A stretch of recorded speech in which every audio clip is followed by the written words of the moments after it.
नमस्कार, आप देखें इन न्यूज़ और मैं हूं आपके साथ प्रियव्रत दीक्षित। तो 5 राज्यों में विधानसभा चुनाव है और तमाम सियासी दल जो है वो वोटरों को लुभाने के लिए हर दांव खेलते नजर आ रहे हैं। लेकिन इस चुनाव में हर दल महिलाओं पर विशेष रूप से ध्यान देता हुआ नजर आ रहा है। उसका कारण यह है कि महिलाएं अब निर्णायक भूमिका में आ गई हैं और ये तय कर रही हैं कि किस राज्य में किसकी सरकार बनेगी। यूपी में आधी आबादी पर इस बार पूरा जोर लगाया जा रहा है। बीजेपी, समाजवादी पार्टी हो और कांग्रेस की हम बात कर लें, सब महिला वोटरों और अपने अपने पाले में उनको करने की कोशिश में लगे हुए हैं। ऐसे में सवाल यह है कि आखिर महिला वोटरों का आशीर्वाद आखिर मिलेगा तो किससे मिलेगा। दरअसल महिला वोटरों को बीजेपी का साइलेंट वोटर माना जाता है, लेकिन प्रियंका के 40 वाली चुनावी चाल ने बीजेपी की टेंशन बढ़ा दी है। वहीं अखिलेश भी अपनी रथ यात्रा में लगातार महिलाओं की सुरक्षा की बात कर महिलाओं को अपने खेमे में करने की कोशिश कर रहे हैं। साफ है कि यूपी में आधी आबादी पर लड़ाई पूरी है। अब जरा इस लड़ाई के इनसाइड स्टोरी को भी जान लेते हैं। यूपी में आधी आबादी का आशीर्वाद जिस पार्टी को मिलता है वही पार्टी सत्ता के शिखर पर पहुंचती है, ऐसा माना जाता है। उत्तर प्रदेश में 2012 विधानसभा चुनाव में पहली बार महिलाओं का वोटिंग प्रतिशत पुरुषों से ज्यादा रहा है, तो इससे भी अंदाजा लगाया जा सकता है कि क्या महिलाएं किस तरीके से अहम निर्णायक भूमिका निभाती हैं। उस चुनाव में 60% से ज्यादा महिलाओं ने वोट डाले थे। 2012 विधानसभा चुनाव की बात कर ले तो इस चुनाव से पहले अखिलेश यादव ने लड़कियों को मुफ्त शिक्षा और महिलाओं को 2 साड़ी बांटने का वादा किया था। नतीजा आखिर निकल आया कि आधी आबादी के आशीर्वाद से अखिलेश यादव की सरकार बनी और पहली बार समाजवादी पार्टी ने अपने अकेले दम पर यह सरकार बनाई है। तो वहीं चुनाव आयोग के 2020 में आए इलेक्टोरल रोल के डाटा के मुताबिक यूपी में 14 करोड़ 51 लाख मतदाता हैं। इनमें से 7 करोड़ 85 लाख पुरुष है तो 6 करोड़ 66 लाख महिलाएं हैं। एक तरह से 45% महिला वोटर है। यही वजह है कि सियासी पार्टियां महिला वोटरों को साधने की कोशिश में जुटी हुई हैं। साथ ही सभी राजनीतिक दल भी जवाब मांगने के लिए होड़ में लगे हुए हैं। तो वहीं आपको बता दें कि उनके एजेंडे में फिलहाल आज हम ये भी जानेंगे कि किस तरीके से आखिर उनका जो एजेंडा है उसमें महिला वोटरों पर आखिर क्यों इतना जोर दिया जा रहा है। क्या आधी आबादी से वो पूरी यूपी साधने की तैयारी में हैं। जिस तरीके से कांग्रेस महासचिव प्रियंका गांधी जो है वो लगातार महिलाओं पर बात करती हैं, यहां तक कि 40% टिकटों को लेकर भी उन्होंने साफ कर दिया है। हालांकि लगभग 45% वोटर हैं यूपी में महिलाएं। तो इस आधी आबादी से क्या पूरा सियासी दांव खेलना शुरू किया जाएगा? क्या इस आधी आबादी के जरिए पूरी यूपी पर कब्जा करने की कोशिश की जाएगी?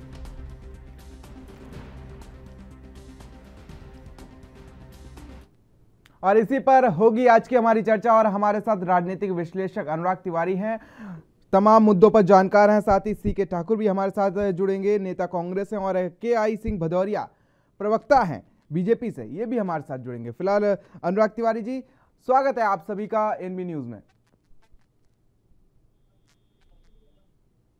अनुराग तिवारी जी, आवाज पहुंच रही है क्या? अनुराग तिवारी जी, आवाज पहुंच रही है क्या मेरी आप तक? जी आवाज आ रही जी। अनुराग तिवारी जी, जिस तरीके से यूपी में 2022 विधानसभा चुनाव को लेकर पूरी तरीके से सियासी दंगल में सभी राजनीतिक पार्टियां कूद पड़ी हैं और इनका सिर्फ एक ही टारगेट है कि जो आधी आबादी है उससे पूरी यूपी पर कैसे कब्जा किया जाए। तमाम सियासी दल वादे करते नजर आ रहे हैं महिलाओं की सुरक्षा को लेकर, महिला सशक्तिकरण को लेकर। यहाँ तक कि कांग्रेस ने तो ये तक कह दिया कि हम 40% सीटें जो है, टिकटें जो है वो महिलाओं को देंगे। इस पर क्या कुछ राय है आपकी? देखिए, जिस तरीके से कांग्रेस ने एक निर्णय लिया है कि हम 40% जो टिकट है वो महिलाओं को देंगे और बाकी और भी पार्टियां हैं जो अपने स्तर पे फैसले ले रही है कि महिलाओं को कैसे लुभाया जाए, महिलाओं वोटर को कैसे अट्रैक्ट किया जाए। क्योंकि एक डेटा अभी रिलीज हुआ है इलेक्शन कमीशन का, जिसमें यह बताया गया है कि 18 लाख नई महिलाएं जुड़ी है। इस बार के चुनाव में 18 लाख नई महिलाएं जुड़ी है। तो ये एक बहुत बड़ा वोट बैंक का चंक है जिसको सभी पार्टियां ग्रैब करना चाहती है, सभी पार्टियां लेना चाहती है, जिसके लिए कांग्रेस ने सबसे पहले एक स्टेप लिया था। और स्टेप लेकर उन्होंने ये डिसीजन लिया था कि 40% सीट हम लोग रिजर्व करेंगे महिलाओं के लिए।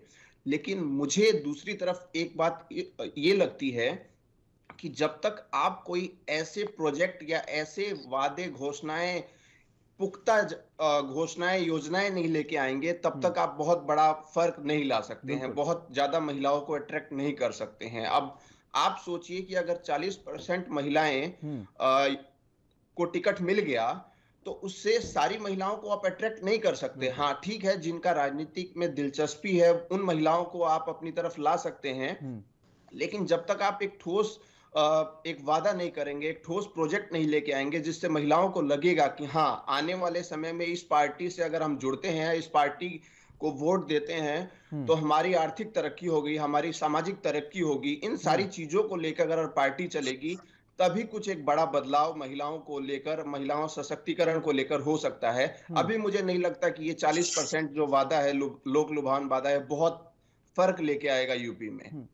नहीं, जिस तरीके से कांग्रेस प्रतिज्ञा यात्रा निकाल रही है और यहाँ तक कि एक महिला चेहरा भी दे दिया है, कांग्रेस महासचिव प्रियंका गांधी लगातार जिस तरीके से एक्टिव मोड में नजर आ रही हैं, लखीमपुर खीरी हिंसा मामले के बाद से पूरी तरीके से सियासी जाल जो है वो बीजेपी के ऊपर कांग्रेस बिछाती नजर आ रही है। तो क्या लगता है कि 2022 विधानसभा चुनाव में कांग्रेस अपने इस मुकाम में सफल होगी, या सिर्फ ये 2022 अगर कांग्रेस जीतती है तो उसके बाद से ठंडे बस्ते में डाल दिया जाएगा?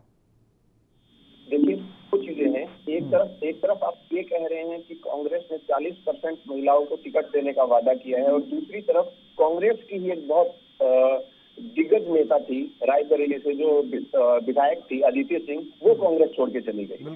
तो आप एक तरफ वादा कर रहे हैं कि आप महिलाओं को अगले चुनाव में टिकट देंगे, और दूसरी तरफ आपके पास जो महिला है, विधायक है, जो सिटिंग में एमएलए है, उसको आप रोक नहीं पा रहे हैं। तो ये डबल स्टैंडर्ड जो गेम कांग्रेस से चल रहा है, इस पर सवाल पूछना जरूरी है कांग्रेस वालों से कि वो किस तरीके का खेल खेल रहे हैं। आप वादा भी कर रहे हैं और दूसरी तरफ जो आपके पास इतनी अच्छी लीडर है उसको आप जाने दे रहे हैं, तो क्या समस्या है? को भी हम उसी लाइन में रखते हैं। जी जी, बिल्कुल बिल्कुल, ऐसे बहुत सारी लिस्ट मिल जाएगी आपको। मैंने हाल का एक बहुत ताजा उदाहरण आपको दिया है अदिति सिंह का। लेकिन जिस तरीके से हम बीजेपी को भी देख सकते हैं, प्रधानमंत्री मोदी लगातार महिलाओं से संवाद करते हुए नजर आते हैं, और अखिलेश यादव भी तमाम तरीके के वादे करते नजर आते हैं महिलाओं को लेकर, महिला सुरक्षा को लेकर। लेकिन 2017 तक तो उनकी भी सरकार रही और तमाम महिलाओं पर अत्याचार होते रहे, और उसके बाद अब आखिर ऐसा क्या होगा? क्या 2022 विधानसभा चुनाव कुछ नया दिखाएगा हमें? चुनाव आने से पहले जी एक चीज जरूर देखा जाता है कि कौन सा ऐसा फैक्टर हो सकता है जो बहुत बड़ा गेम खेल सकता है। मैं आपको अगर थोड़ा सा पीछे लेके जाऊं, बिल्कुल 1 साल पहले लेके जाऊं, बिहार विधानसभा में, तो बिहार विधानसभा से पहले हुआ यूं था कि सभी एग्जिट पोल ने एक बात तय कर दी थी कि बीजेपी सत्ता में नहीं आ रही है। लगभग 90% एग्जिट पोल का यही मानना था कि बीजेपी सत्ता में किसी भी हाल में नहीं आ रही है। अब इसमें समस्या ये हुई थी कि जो एग्जिट पोल है, उनके जो लोग हैं जो ग्राउंड पे जाते हैं, वो महिलाओं तक नहीं पहुंच पाए थे और उनकी समस्या को नहीं जान पाए थे, और उसी की वजह से वो एग्जिट पोल सारे गलत साबित हुए। और उस चुनाव में महिलाओं ने बीजेपी को बहुत जम के वोट किया था, और उसका कारण ये था कि महिलाओं को जो आर्थिक सुधार हुआ है, महिलाओं का जो उनको फ्री में राशन मिला है या तमाम ऐसी सुविधाएं हैं बीजेपी द्वारा लागू की गई, वो उनको मिली थी, और उसकी वजह से उन्होंने बिल्कुल अपने परिवार से हट के बीजेपी को वोट किया था। तो मुझे ऐसा लगता है कि इन्हीं फैक्टर्स को देख के कि बीजेपी महिला बहुत निर्णायक फैक्टर है, बहुत निर्णायक भूमिका निभा रही है। आज की डेट में सभी पार्टियां यूपी में महिलाओं के ऊपर फोकस कर रही है, लेकिन अब देखना ये होगा कि आखिरी समय में ऐसा क्या लेके आ रही है, कौन सा ऐसा निर्णय लेके आ रही हैं जो उनको खींच पाती है, जो अपनी तरफ खींच पाती है। लेकिन मुझे नहीं लगता कि कांग्रेस का 40% वाला बहुत बड़ा फैक्टर होगा और बहुत फायदा होने वाला है कांग्रेस को इस बात। अनुराग तिवारी जी, एक सवाल ये भी है कि आखिर जब विधानसभा चुनाव स्तर पर हैं तभी ये सारे वादे क्यों नजर आते हैं, तभी ये सारी सियासी बातें क्यों नजर आती हैं? क्योंकि अगर हम बात कर लें तो कांग्रेस को सदन में यह मुद्दा उठाना चाहिए अगर उसे ऐसा कुछ लगता है 2000 की 40% जो सीटें हैं वो महिलाओं को देनी चाहिए, और तमाम तरीके के वादे जिस तरीके वो करती नजर आ रही है। जी जी जी, मैं अगर आपको एक फैक्ट बताऊं कि कांग्रेस के जो सांसद है या जो विधायक हैं अलग अलग विधानसभाओं में, जो महिला विधायक और सांसद है, उनकी बात कभी नहीं होती है। उनको बोलने का तक का मौका नहीं मिला जाता है। आप देखेंगे कि कांग्रेस के बहुत सारे ऐसे अच्छे लीडर्स हैं जो महिला हैं और उनको बोलने का मौका नहीं दिया जाता है। लेकिन जब चुनाव आता है तो आप 40% का वादा कर रहे हैं, और वहीं दूसरी तरफ अगर आपको इससे बहुत आप गंभीर हैं तो संसद में आप कोई ऐसा मुद्दा उठाइए। आपके पास राज्यसभा में अच्छा नंबर है, आप राज्यसभा में लोकसभा में ऐसे मुद्दे उठाइए, तब आप हम लोगों को पता चलेगा कि एक्चुअल में आप इस चीज को लेकर सीरियस हैं।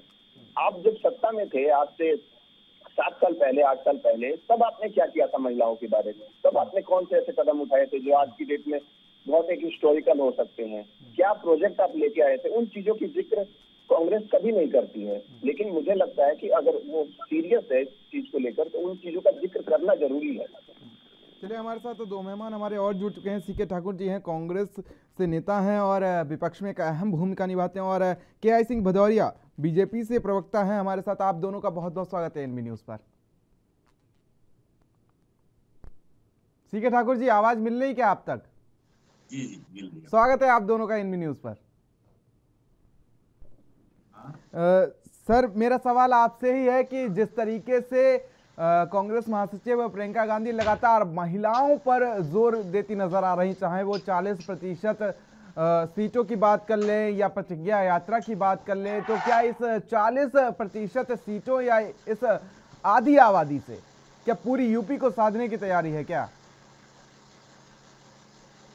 देखिए, प्रियंका गांधी जी उत्तर प्रदेश के कई जगहों पर दौरा करके और जब देखा कि योगी जी के शासन में महिलाओं पर अत्याचार, महिलाओं की हत्याएं, खास करके दलित महिलाओं पर जो अत्याचार हुआ, ये सब चीज से उनको लगा कि कम से कम महिलाओं को स्ट्रॉन्ग किया जाए। और जब महिला शक्ति स्ट्रॉन्ग होगी तो फिर वो अपने आप में एक शक्ति बन के उभरेगी, ताकि पुरुष उसके समाज का हो या कोई थर्ड पर्सन आके उसके घर में अत्याचार ना करे इस टाइप का, तो उसको स्ट्रॉन्ग करना उनके मन में आया। क्योंकि खुद महिला है तो उनको लगा कि हमको महिलाओं को सम्मान देना चाहिए और अधिक से अधिक हम उनको स्ट्रॉन्ग करें। तो अपने इस नीति के तहत उन्होंने कहा कि हमें 40% जो है टिकट महिलाओं को देने की जरूरत है। और जब महिलाएं सशक्तिकरण होगी, जब माताएं मजबूत होंगी तो घर भी मजबूत होगा। क्योंकि प्रधानमंत्री नरेंद्र मोदी जी या योगी जी के शासन में जिस ढंग से महिलाओं को ठगा जा रहा है कि आप राशन ले लो, पानी ले लो, आप गैस ले लो, ये सब लॉलीपॉप दिखा करके, उसके घर में उनके हस्बैंड नहीं है, उनके बच्चे नहीं है, सब बाहर चले जाते हैं काम करने के लिए, नौकरी करने के लिए।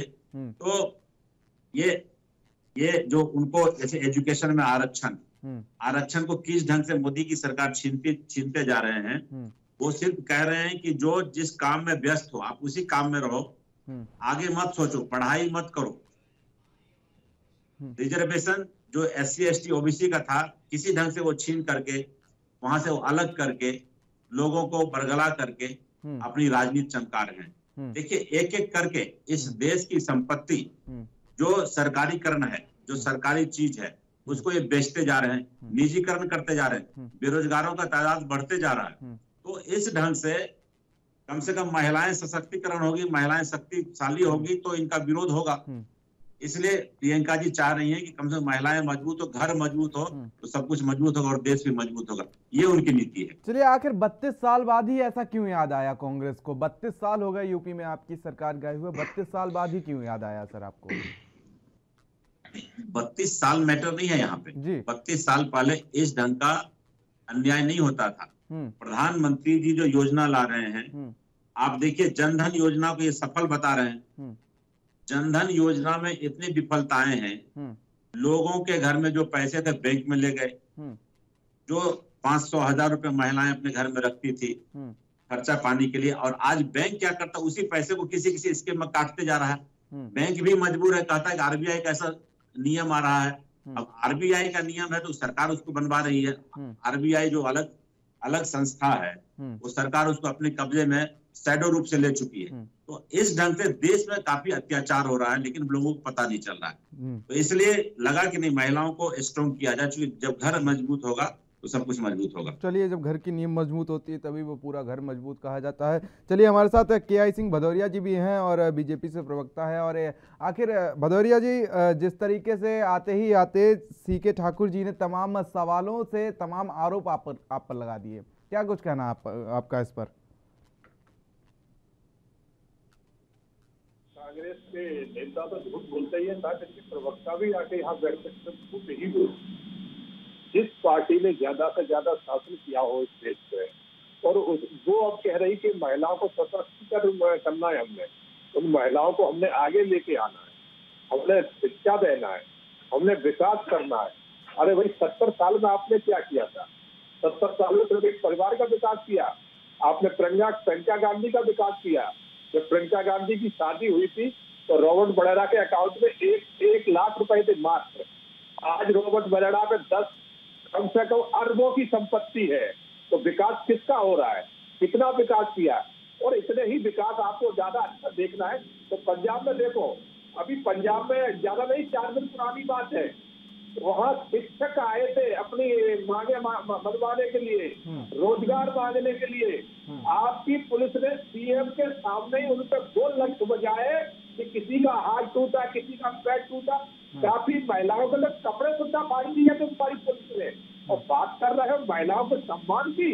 अरे आप लोग क्या सम्मान जाने, जिसने 70 साल सिर्फ शोषण किया है इस देश की महिलाओं का, इस देश को जातिवाद में बांटा है, तुष्टीकरण की राजनीति करी है। उत्तर प्रदेश में आप धर्म देख के राजनीति करते हैं। अगर किसी महिला या लड़की के साथ अगर कहीं जाति होती है तो जाति करने वाला पहले धर्म आप देखते हैं कि हाथरस में आपकी प्रियंका बार दौड़ के गई और पूरी कांड गाजियाबाद में हुआ तो नहीं गए, क्योंकि वहाँ उनके साथ दुराचार करने वाले मुस्लिम समाज के लोग थे। तो ये तो आपकी राजनीति है, ये तो आपका सशक्तिकरण है, ये तो आपका महिलाओं का विकास है। तो पहले आप अपनी जो है ना नीयत तो साफ करें कि आप विकास किसका करना चाहते हैं। आपके तो प्रधानमंत्री भी जो है मंच पे कहते हैं कि देश के जितने संसाधन है उनमें एक धर्म विशेष का अधिकार है। तो आप किस मुद्दे बात करने आए कि हम सशक्तिकरण दिखाएंगे?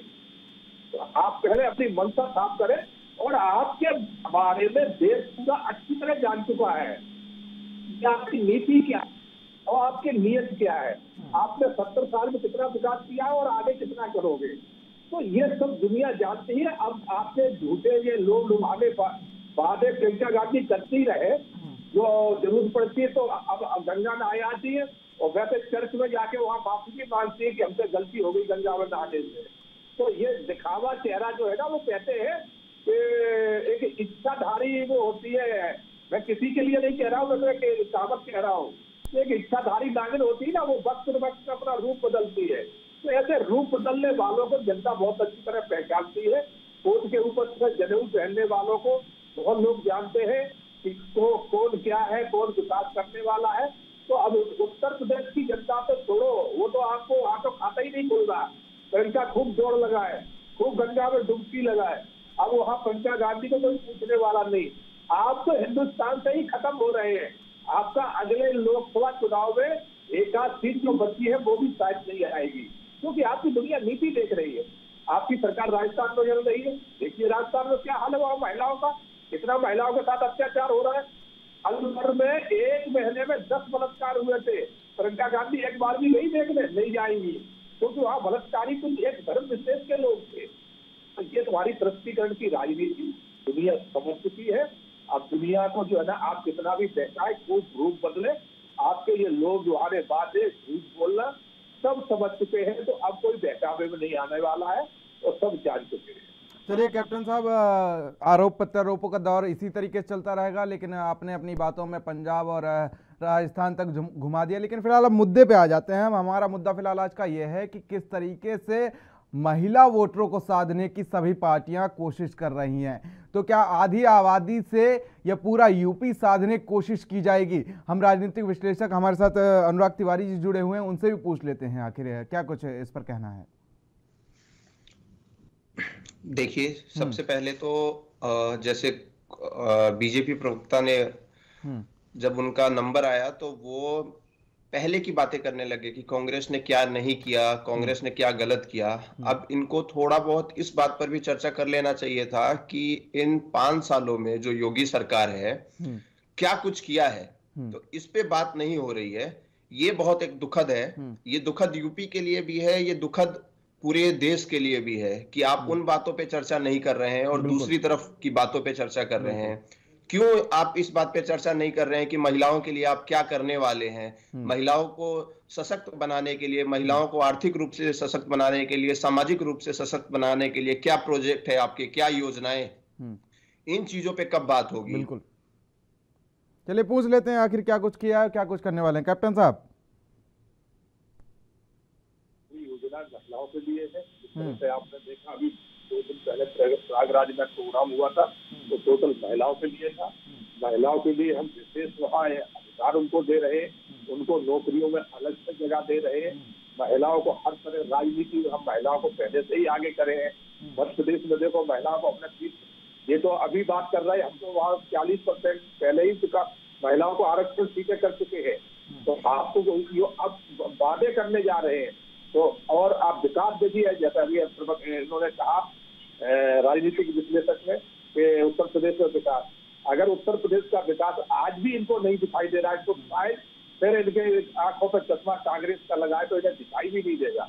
आज उत्तर प्रदेश में जो विकास हमने किया है, कोरोना काल होते हुए भी आज वहाँ रोडों का जाल बिछा दिया है। जब से देश आजाद हुआ था मेडिकल कॉलेज मात्र उत्तर प्रदेश में 12 मेडिकल कॉलेज थे, आज 29 मेडिकल कॉलेज रनिंग में है।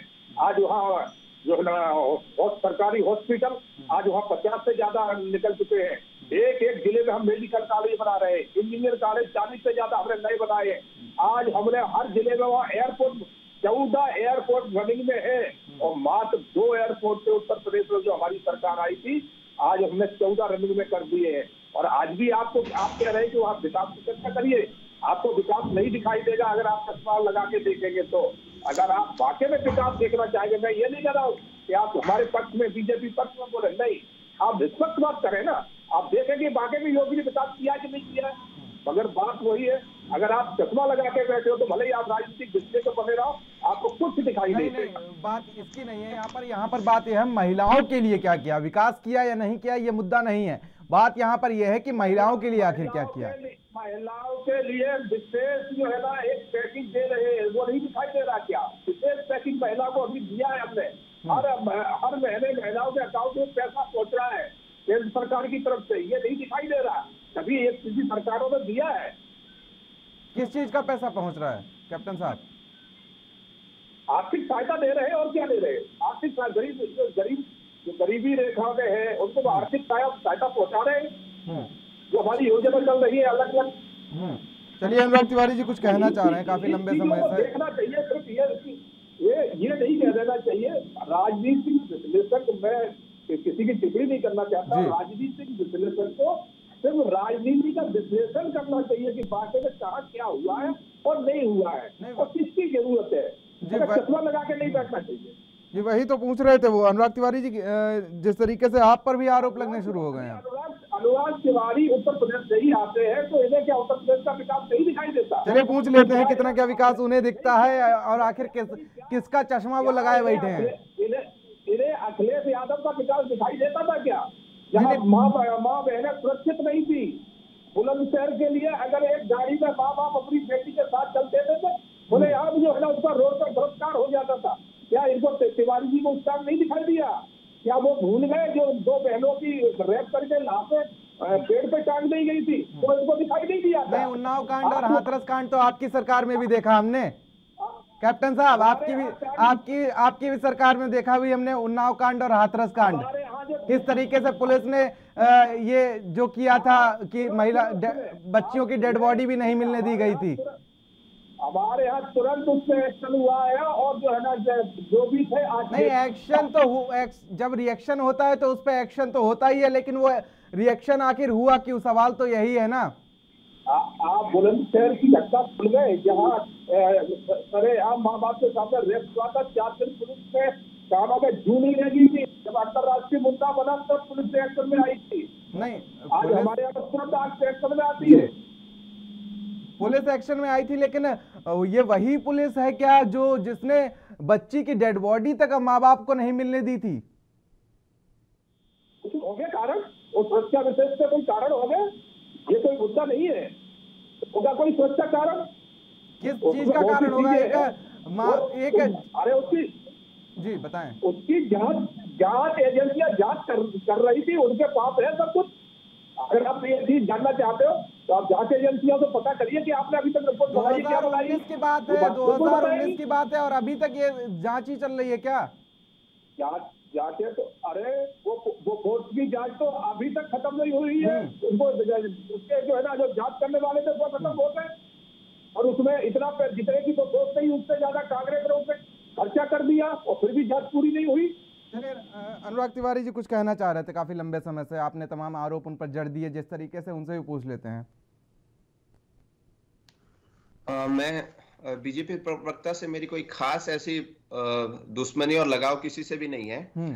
देखिए, बात ये है कि मैंने आपसे स्पष्ट शब्दों में ये पूछा था कि आप लोगों ने 5 सालों में क्या कुछ महिलाओं के लिए किया था, महिला सेंट्रिक कौन से ऐसे प्रोजेक्ट थे जो आप लोगों ने चलाए थे और उसका क्या रिजल्ट निकला, और अगर आप फिर से सत्ता में आते हैं 2022 में तो आप ऐसे कौन से 5 प्रोजेक्ट लेके आएंगे जो महिलाओं के आर्थिक और सामाजिक उत्थान में बहुत बड़ा रोल प्ले करेगी। मैंने इस बात पे पूछा था, इसका जवाब आप दे दीजिएगा। दूसरी तरफ आपने ये कहा कि हम लोग महिलाओं को उनके खाते में पैसे देते हैं, तो आप एक बात ये बताइए कि क्या पैसा देना, क्या पैसा हर महीना भेजना या हर तीसरे महीने भेजना ही उनके आर्थिक विकास के लिए आप बहुत बड़ा योगदान मानते हैं? क्यों नहीं आप लोग उनको गांव में, उनके शहरों में उनको कोई काम, उनको कोई रोजगार दिला पा रहे हैं? इस बात की जो कमी है, इसको आप लोग कब एक्सेप्ट करेंगे? मुझे लगता है कि इस बात को जब आप एक्सेप्ट करेंगे तभी एक बहुत बड़ा बदलाव आ सकता है। कैप्टन साहब, मेरा मानना यह है कि कैप्टन साहब पैसे दिए, लेकिन उस पैसे से क्या मतलब है? तिवारी जी, तो अपने घर चलाने में, अपना छोटा मोटा खर्चा करने में वो सारे पैसे खर्च हो जाते हैं। तो उनके आर्थिक और सामाजिक विकास के लिए आपको कोई ऐसे प्रोजेक्ट लाने बहुत जरूरी हैं जो वो जिसकी वजह से वो पूरा जीवन बहुत खुशहाली से निकाल सके। ऐसी चीजों पे आपका क्या प्रोजेक्ट है, क्या योजनाएं हैं, उसकी चर्चा कीजिए आप। कैप्टन साहब, मेरा भी मानना यही है कि आप रसगुल्ला मत फेंको, आप रसगुल्ला खरीदने लायक बनाओ, इससे आपका भी फायदा होगा और महिलाओं का भी फायदा होगा, वो निर्भर नहीं रहेंगी किसी पर। बिल्कुल, बहुत अच्छी बात आपने कही, बहुत अच्छा सवाल दिया है जी। सवाल को मैं आपके सवाल से मैं बिल्कुल प्रसन्न हूँ कि सवाल ये पूछने लायक है, बिल्कुल सही है। अब मैं आपको बता रहा हूँ कि ऐसी एक महिला नहीं, उत्तर प्रदेश में ऐसी हजारों महिला हैं जो कुछ करने लायक योग्य थी और वो अपना योजना बना के लेके आई सरकार के पास। सरकार ने बाकायदा उनको पूर्ण रूप से सहायता दी, उनको लोन उपलब्ध कराया है और उस लोन में भी सब्सिडी दी गई है। और आज वो महिलाएं जो योजना लेके आई थी अपने रोजगार खुद चला रही है और उसमें 250 महिलाओं को उन्होंने लगा के रखा है और अच्छा खासा कमा रही है। जो महिलाएं कुछ नहीं कर पा रही थी वो महीने में 25-30 हजार कमा रही है। तो सरकार ऐसी योजना दे रही है, मगर ये है कि उसमें ये देखना पड़ेगा कि कौन इसमें कर सकता है, नहीं कर सकता। जो करने लायक है वो बाकायदा सरकार के पास आती है अपना प्लान लेके, तो सरकार पूरी मदद करती है। जो हम महीने में जो उनको दे रहे हैं पैसा, जो बाकी में कुछ कर नहीं सकती, घर से निकल नहीं सकती, बच्चों की जिम्मेवारी है, घर छोड़ के जा नहीं सकती, उनको हम आर्थिक सहायता डायरेक्ट उनके खाते में पहुंचा रहे हैं। तो हमारे यहाँ योजनाओं की इसकी कमी नहीं है। न ही हम ये कि आपसे रसगुल्ला पर दीजिए रसगुल्ला, हम रसगुल्ला उनको दे रहे हैं जो रसगुल्ला चल के ले नहीं सकते। अरे कैप्टन साहब, कैसी बात करते हैं? एक तरफ महिला सशक्तिकरण की बात करते हैं, दूसरी तरफ महिलाएं घर से बाहर नहीं निकलती। बनाइए ना लायक। चलिए ठीक है, ठाकुर साहब जी से पूछ लेते हैं। काफी लंबे समय तक जिस तरीके से देख रहे हैं उनके दिमाग में काफी कुछ सवाल चल रहे हैं इसको लेकर। मैं कैप्टन साहब से बताना चाहता हूँ, कांग्रेस के शासन में आपने देखा होगा जो गरीब बच्ची है प्रखंड स्तर पर कस्तूरबा विद्यालय दिया गया, तो वो महिलाओं के विकास के लिए किया गया था। लेकिन अभी इस भारतीय जनता पार्टी के शासन काल में उसके जो सुविधाएं उसको थोड़ा कम कर दिया गया, तो उस सुविधाओं को बढ़ाने का काम करिए। दूसरा, जो कांग्रेस 33% आरक्षण बिल लाया था महिलाओं के लिए, उसको फिर से लाइए, उसमें संशोधन करिए। जो आरक्षण पद्धति देश में चल रहा है SC ST OBC का, उस सिस्टम में ला करके दीजिए, जिस दिन से कांग्रेस पेश कर रहा था। ये सब बातें करिए तो महिलाएं ऑटोमेटिक स्ट्रांग हो जाएंगी। आप महिलाओं को केवल पैसे देने से नहीं होगा, पैसा तो केवल आप दे रहे हैं ताकि मोदी ने पैसा भिजवाया और वोट डालो उन्हीं को, ये नीति है। ये नहीं चलेगा, क्योंकि उनके बच्चे जो अच्छे विद्यालय में पढ़े, अच्छे जगह नौकरी करके IAS IPS बने, उस तरह की योजना बननी चाहिए। यहाँ तो मैं देखता हूँ कि जहाँ झुग्गी झोपड़ी में और जहाँ भी जाता हूँ, सिर्फ ये है कि मुझे मोदी ने पैसा भेजा, मैं उसको वोट दूंगा। वहाँ वो अपना विकास कभी नहीं कर सकते, केवल खाएंगे और जिएंगे। अरे कैसी बात करते हैं आप, 12,000 रुपए साल भर में दे तो रहे हैं किसान को, 12,000 रुपए में घर नहीं चल सकता क्या? कैसी बात कर रहे हैं? बीजेपी भेज तो रही है 12,000। घर चलाने से घर तो चलेगा, लेकिन उसका जो सांस्कृतिक विकास है, उसका जो एजुकेशनल विकास है, वो नहीं हो पा रहा है। घर चलाने पर रोक दिया उनको। अभी मोदी जी कहते हैं चलो पकौड़े बेच लो या अपना निजी कर लो, लेकिन सरकारी नौकरी से आपने कहा 70 साल में कांग्रेस ने क्या किया? 70 साल में कांग्रेस ने विकास किया, उसको बेच रहे धीरे धीरे करके। आप कह रहे थे कि प्रियंका गांधी जी को पैसे हैं, कांग्रेस ने पैसे हड़प लिए देश से, लेकिन आपको मैं बताना जो मोतीलाल नेहरू के खानदान से है वो। मोतीलाल नेहरू जी खुद बैरिस्टर थे, जवाहरलाल नेहरू थे, जो भारत के आजादी में उनका आंदोलन, उनका विकास था, उनका दायित्व था। वो प्रधानमंत्री बने, ठीक है, चल रहा, पैसे तो होंगे, लेकिन मैं पूछना चाहता हूं कि अमित शाह जी का बेटा एक साल में 1100 करोड़ का आदमी कैसे बन गया? वो तो देखिए आप, ये देखिए, जो भी सत्ता में जाते हैं अपना डेवलपमेंट करता है, पैसे बढ़ाते हैं, बनाते हैं, ये सब कोई जानता है, चाहे कांग्रेस हो बीजेपी कोई भी, एक अलग लीग सेट की बात है। लेकिन आप भी उसी लिस्ट में आते हैं क्या? देश का, आपकी पार्टी के भी नेता उसी लिस्ट में आते हैं क्या?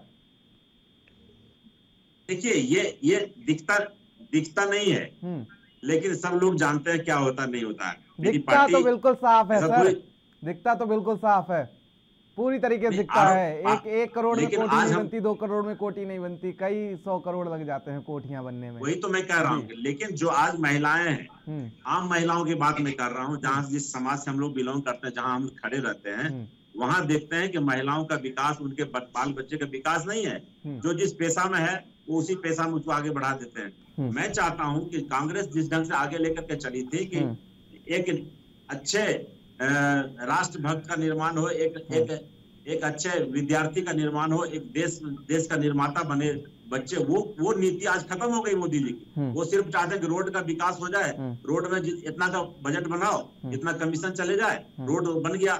रोड में कौन दौड़ेंगे, किनकी गाड़ियां चलेगी, इतनी महंगाई होगी, कौन दौड़ाएगा उस पर? लोग मोटरसाइकिल में डालने के लिए तेल नहीं है। तो इस ढंग से आप जो कहते हैं वो डेवलपमेंट नहीं, आदमी का डेवलपमेंट कैसे हो, महिलाएं कैसे बढ़े, वो नीति बनाइए आप।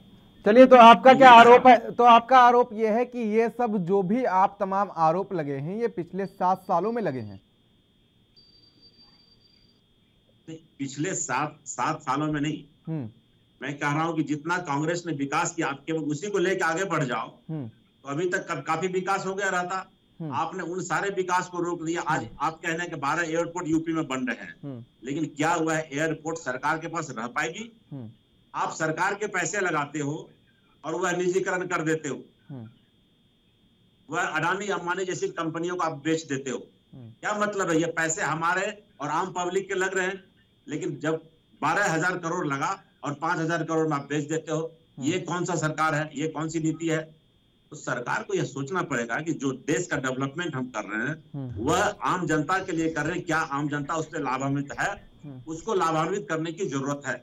उसी में से आधी आबादी जो हमारी महिलाएं हैं, उस महिलाओं को जब आगे बढ़ाएंगे, वो जब खुद स्ट्रॉन्ग हो जाएगी, तो वह सरकार किसी की रहे, कांग्रेस की हो, बीजेपी की हो, किसी दल की हो, वह महिलाएं विरोध के काबिल हो जाएगी। आज पेट्रोल पंप में पेट्रोल का जो दशा है आज, या महंगाई जो चरम पे जा रहा है, वह विरोध करेगी, खुद महिलाएं घर से निकलेगी कि भाई सरकार इसको बैलेंस करो।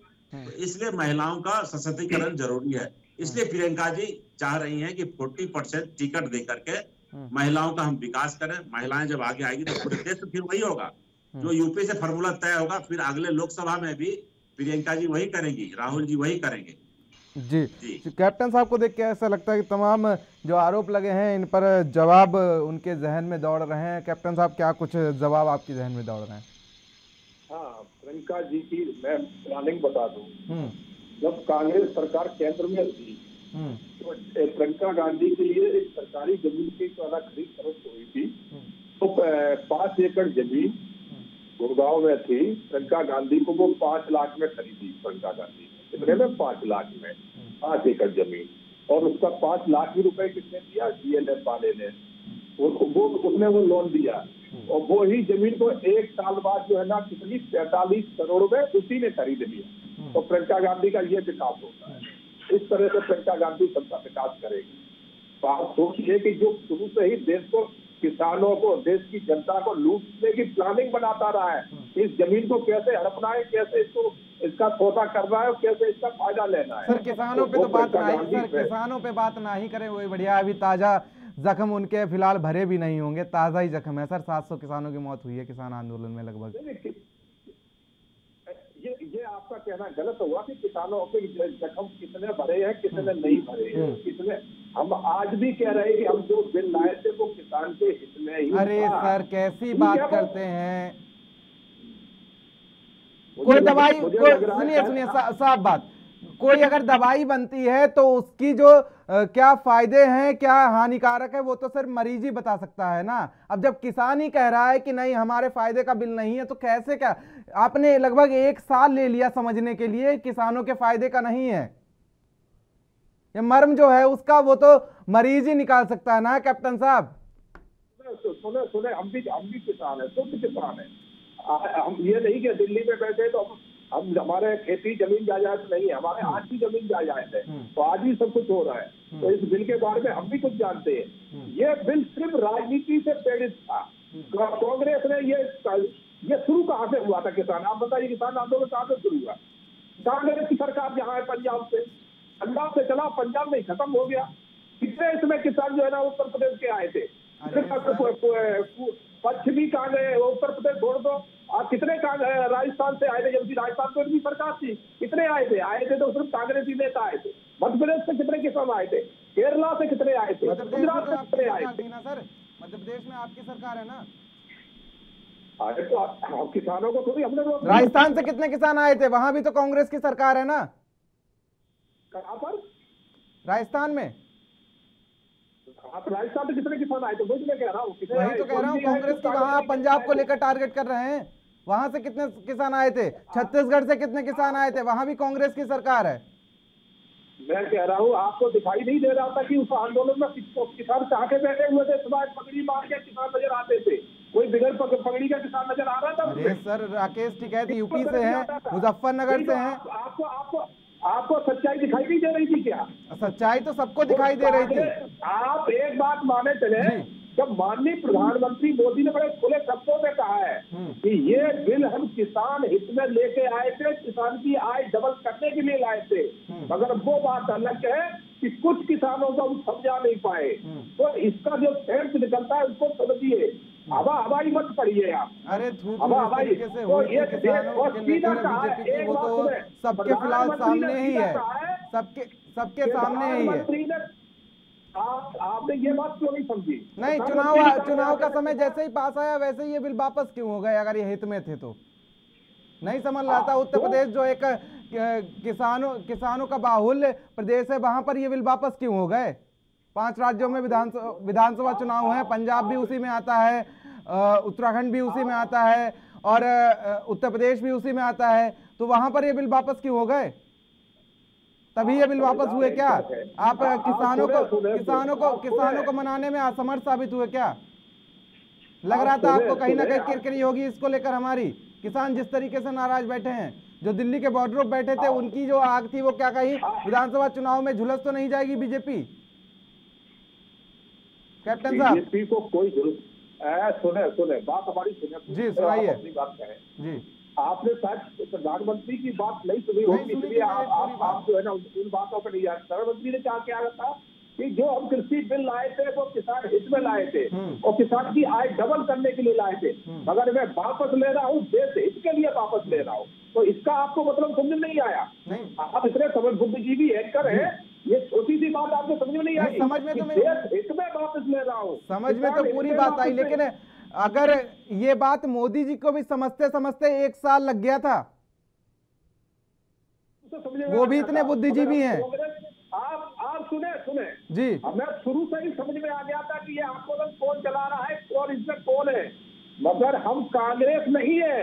जो साधु शब्द जो है सिर्फ क्या मांगने गए थे, गौ हत्या नहीं होना चाहिए, और उससे कांग्रेस ने इंदिरा गांधी सरकार ने गोली चलवाई थी पार्लियामेंट के बाहर। अरे कहां से कहां मुद्दा ले जा रहे हैं आप कैप्टन साहब, कहां से कहां मुद्दा ले जा रहे हैं आप? मुझ पर सवाल उठा रहे हैं, प्रधानमंत्री हैं देश के, उन्हें समझने में 1 साल लग गया। हमने आपसे क्या कहा कि हम कांग्रेस पार्टी नहीं है, हम अपने बात कर रहे हैं आप, आरोप प्रत्यारोप पे लग रहे हैं, हम किसान पे बात कर रहे थे। चलिए फिलहाल हमारा ना मुद्दा किसान है, आज हमारा मुद्दा है यूपी की राजनीति में महिला वोटरों से क्या सरकार बनेगी या नहीं। राजनीतिक विश्लेषक अनुराग तिवारी जी कहना चाह रहे थे, काफी लंबे समय से उनका दिमाग में कुछ सवाल थे और तमाम हमारी जो आपकी बहस हो रही थी वो भी उन्होंने देखी। अनुराग तिवारी जी देखिए, मैं सबसे पहले तो शुक्रिया कि आप ये टॉपिक को वापस लेके आए हैं, जो टॉपिक हमारा महिलाओं के ऊपर है, क्योंकि बहुत भटक गया था ये। बिल्कुल, बहुत मुझे लग रहा था कि इसको वापस लाना जरूरी था। अब ये हाल में एक फैसला आया है कि जो शादी की उम्र है लड़कियों की वो 21 साल की जाए। मैंने अभी एक डेटा देखा, WHO का डेटा है, जिसमें यह बताया गया है कि 10वीं पास करने से पहले 57% ऐसी लड़कियां हैं जो पढ़ाई छोड़ देती हैं। मतलब 16 साल से पहले ही वो पढ़ाई छोड़ देती है। 57% ऐसी लड़कियों का पूरी देश में संख्या है।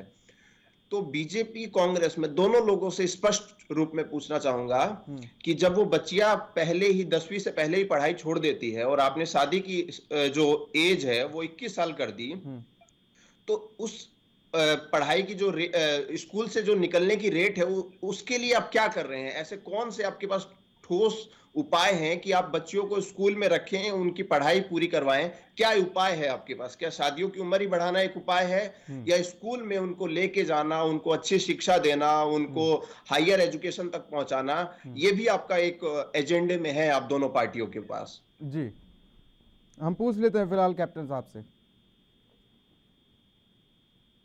बिल्कुल, आप देख रहे हैं जो हम सरकार उम्र लेके आई है, तो बिल्कुल लड़कियों के फायदे के हिसाब से लेके आई है, क्योंकि माँ बाप खास करके ग्रामीण भारत में, ये ग्रामीण भारत में ज्यादा से ज्यादा लड़कियों को जो है ना कम पढ़ाया और उसकी शादी करने पे लग जाते थे और उनका बेचारियों का भविष्य चौपट हो जाता था। आज लड़कियां शादी तब करना चाहती जब वो सोचती है कि हमारा भविष्य सिक्योर हो जाए, हम कहीं अच्छे अपने आप को सेटल कर लें। आज वो पुराना समय नहीं रहा है कि लड़कियों ने 10वीं पास किया, 8वीं पास किया और शादी कर दी। आज वो नहीं हो रहा है, तो सरकार यही देखते आई। आज आप दिल्ली में देखिए, दिल्ली में कितनी ऐसी लड़कियां हैं जिनकी जो 10वां करके छोड़ रही है, उनकी 15 साल में शादी हो रही है। तिवारी जी, आप नए युग के हैं, आप सोचिए कितनी लड़कियां हैं जो आज 20 साल में शादी कर रही है। आज लड़कियां 30-35 साल जब तक अपना फ्यूचर सिक्योर नहीं कर लेती है, शादी की बात नहीं करती है, और आप कहाँ पीछे जा रहे हैं? तो आज लड़कियों को अपना भविष्य खुद चुन रही है। पहले वो अपनी पढ़ाई पूरी करती है, फिर अपना कहीं जॉब का हिसाब लगाती है, जब उनकी बिल्कुल सोच लेती कि आज मेरा फ्यूचर सिक्योर है, तब शादी की सोचती है। तो उसी हिसाब से सरकार ने सोचा है कि लड़कियों को जो है ना पूरा समय दिया जाए, अपनी पढ़ाई करें, अपने भविष्य को वो खुद तय करें कि उन्हें कौन से अपना भविष्य किस रास्ते पे चुनना है, किस जगह पे जाना है, उसके बाद शादी करें। शादी की कोई बंदिश नहीं होना चाहिए। तो पहले क्या है कि अरे नहीं पढ़ रही है लड़की, ठीक है इसकी शादी कर दो, नहीं वो घर की जिम्मेवारी संभालने योग्य हो या ना हो। अब ये बन गई है, तो जो गांव में जल्दबाजी करते थे शादी में वो शादी नहीं करेंगे। वो भी कोशिश करेंगे कि लड़की को पढ़ाओ, 21 साल से पहले शादी नहीं करना है तो इसको। महिला वोटरों पर जिस तरीके से जोर दिया जा रहा है और यूपी की वागडोर क्या उन्हीं पर मिलेगी? हम सीधे रुक लेते हैं कैप्टन साहब के पास। कैप्टन आई सिंह भदौरिया हमारे साथ मौजूद हैं और वो कुछ कह रहे थे ब्रेक पर जाने से पहले। चलाई जी। तो ये मस्जिद की घटना एक बार पहले भी हुई जब कांग्रेस सरकार थी, आपको ध्यान होगा, और उसमें सीधा सीधा ब्लेम लगाया गया था बीजेपी के लोगों पे, हमारे आरएसएस के लोगों पे लगाया गया था। जब जांच कराई गई तो पता चला कि उसमें जो सिस्टर रहती थी उसका कोई बॉयफ्रेंड था, वो आया रात में नशे में, उसने गेट नहीं खोला और वो तोड़ के चला गया। जब जांच में खुल गया है तो इसकी भी जांच होगी तो इसमें भी कोई ऐसा ही निकलेगा। जैसा भी 2 दिन पहले पंजाब में ब्लास्ट हुआ है कोर्ट में, जब पकड़ा गया तो पुलिस, वही की पुलिस का सस्पेंड सिपाही निकला। ये सब कांग्रेस के जहाँ होते हैं नजदीक, वहाँ पंजाब है बगल में, तो कांग्रेस ये चीजें कराती रहती है, कोई बड़ी बात नहीं है।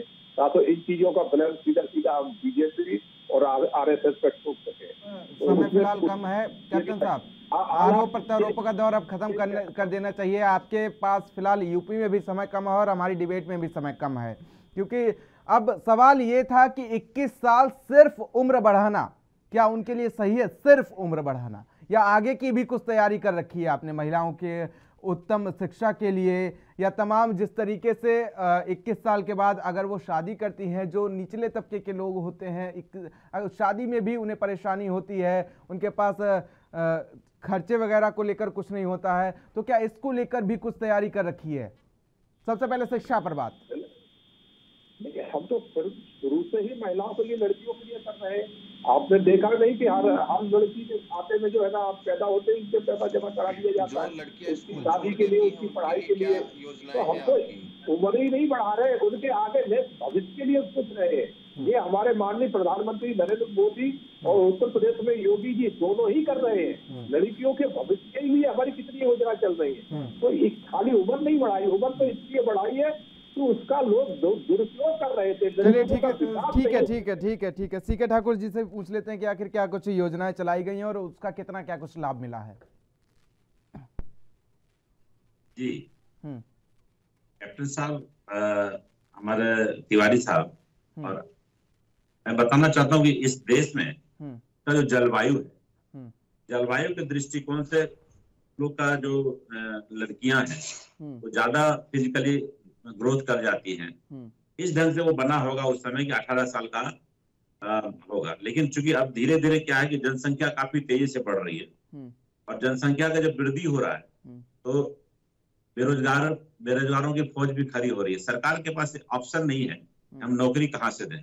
लेकिन नौकरी जो है उसको भी मोदी सरकार या योगी सरकार, जो भी भारतीय जनता पार्टी की नीति है कि उस नौकरी को, सरकारी नौकरी को आप गोली मारो, खत्म करो और इनको प्राइवेट कर दो। तो इस ढंग से चूंकि इनकी मजबूरी है कि एज को बढ़ा दो, शादी का एज करके, ताकि इंडिविजुअल रहेगा तो उसको फिर घर बसाने की एक कारण हो सकता है। लेकिन क्योंकि एक ये भी कारण है कि पॉपुलेशन चूंकि बढ़ रहा है, पॉपुलेशन जिस ढंग से बढ़ रहा है, अवसर उस ढंग से नौकरी का नहीं प्राप्त हो पा रहा है। तो दूसरा कारण ये है। तो दोनों बातें हैं, सरकार इसको समझे कि क्या करे और क्या ना करे। लेकिन चूंकि ये भी अच्छा है कि 18 साल में लोग इंटर कर पाते हैं, फिर ग्रेजुएशन करके तो उसका एक और मानसिक विकास होगा ताकि घर में क्लेश पैदा नहीं होगा। ये सब बातें सोच करके ये निर्णय आया होगा, ये कोई बात नहीं है। लेकिन भारतीय जनता पार्टी की सरकार से, माननीय मोदी जी से, तमाम लोगों से मैं यही आग्रह करूंगा कि जो महिलाओं के लिए आप काम करना चाहते हैं तो काम करिए, उसके डेवलपमेंट के लिए।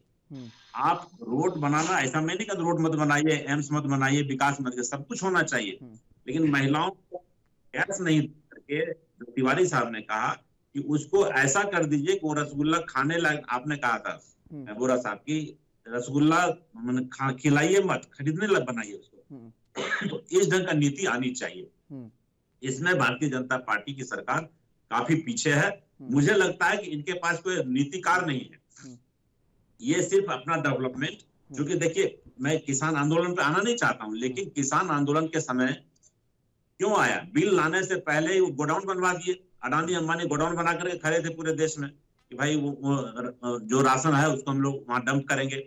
तो ये कहीं ना कहीं उसकी नीति में खोट है।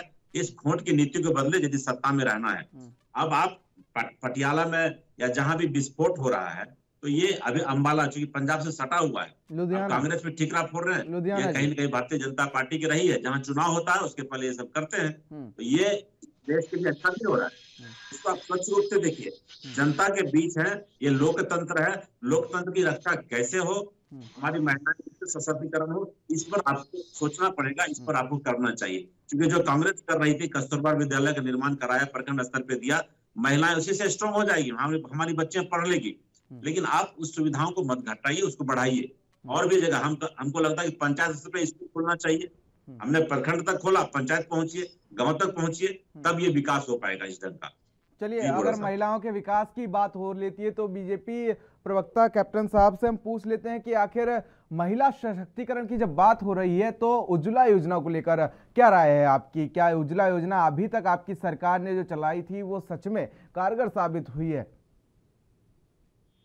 ये आपको दिखाई दे रहा है कि उसमें कारगर नहीं हुई है। जी बिल्कुल, पूरा लाभ ही महिलाओं को मिला है। हाँ। और फिर भी आप कह रहे हैं कि कारगर साबित हुई है। हमारी जितनी योजना है महिलाओं के लिए निकली, वो पूरी कारगर साबित हुई है और महिला उससे आज जो है ना आश्वस्त है। उत्तर प्रदेश में आप देखिए, हमने गरीब लोगों को आज 12 लाख से गरीब लोगों को ज्यादा घर मकान दिए, आज उससे खुश है। मुस्लिम समाज को जब से देश आजाद हुआ है, कांग्रेस ने किया दिया लॉलीपॉप, सिर्फ उनका वोट लेते रहे। मगर आज अगर किसी ने विकास किया है मुस्लिम समाज का तो भारतीय जनता पार्टी ने किया है। आज उत्तर प्रदेश में आप अपना कैमरा देखिए, एक मुसलमान कह रहा है बीजेपी शासन में हमें जो मिला है वो कभी किसी शासन में नहीं मिला है, सबने हमें बेवकूफ बनाया। उज्ज्वला योजना पे रही है ना आप, क्या कांग्रेस बीजेपी उज्ज्वला योजना पे रही है सर फिर आखिर उस पे उज्ज्वला योजना में जो गैस सिलेंडर बांटे गए थे, आखिर आप क्या चाहते हो कि आपके हमारे मुंह में बातें डालते रहोगे? बातें हम अपनी कहेंगे ना। अपनी बातें रखने के लिए आपको मौका दिया जाएगा, लेकिन आप मुद्दों से भटका देते हैं बार बार। पढ़ने लगूंगा तो प्रियंका गांधी का भाषण पढ़ने लगूं? नहीं, मैं नहीं चाहता प्रियंका गांधी का भाषण पढ़े आप या सपा का भाषण पढ़े या आप अनुराग तिवारी जी की बातों में आए। मैं सीधे मेरा सवाल है आपसे, और सवाल तीखे लगते हैं आपको तो फिर जवाब आपको फिलहाल देना पड़ेगा। उज्ज्वला योजना में आखिर जो गैस सिलेंडर बांटे गए थे उसमें सब्सिडी आखिर क्यों नहीं दी जाती है, और सब्सिडी दी जाती है वो नाम मात्र आखिर क्यों दी जाती है? आपको मालूम है कितनी सब्सिडी मिल रही है? उज्ज्वला योजना में सब्सिडी कब से देने जाना? उसका रोड मैप है आपके पास कि आप ऐसे ही बोलना शुरू कर? सब्सिडी आखिर कितनी दी जाती है? नहीं, आप बताइए कितनी दी है? आपकी सरकार की योजना है, जानकारी आप रखेंगे या हम रखेंगे? आप कुछ है तो अरे पहले बोलने से पहले सोच लिया करो। चलिए ठीक है ना, सोच लिया करो बोलने से पहले। अरे मैं सोच विचार के ही बोलता हूँ। महिलाओं को जिस तरीके से एक बार उन्होंने सिलेंडर भरवा लिए तो भरवा लिए, आपने भरे भराए दे दिए। चलिए, फिलहाल अभी भी हमारा सवाल यही बना हुआ है कि आखिर महिलाओं के प्रति इतनी संवेदना चुनाव आते ही क्यों हो जाती है? आप तीनों मेहमानों का हमारे साथ बने रहने के लिए शुक्रिया।